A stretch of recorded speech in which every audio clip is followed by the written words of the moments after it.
If you're torn between FL Studio and Ableton Live, the answer depends on how you create music. FL Studio is a favorite for beginners and beat makers. It's got a drag and drop workflow. It feels like you're playing a video game.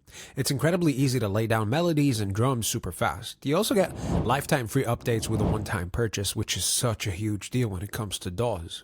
But while it shines for electronic music and hip-hop mainly, live performance and audio recording can feel a little clunky compared to Ableton. And that's where it shines.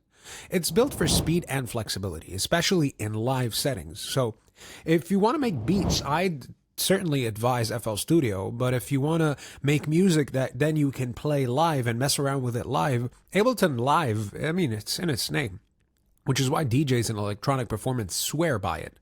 It's stronger for audio editing and sound design out of the box with a cleaner, more streamlined interface. The downside is that it has a steeper learning curve and upgrades can get pricey. Now, as far as real user feedback, it's quite split. FL Studio users love its intuitive workflow. Ableton fans call it the ultimate performance tool. Many pros call both awesome if they work together, using FL for composition and Ableton for live or complex sound manipulation. So, as far as the question which one is better, if you're producing in your bedroom and want to focus on making beats fast, FL Studio is hard to beat. See what I did there? But if you're performing live and you want more experimental sound design playground, Ableton Live will feel like home for you. There's no one size fits all. It's all about how you create.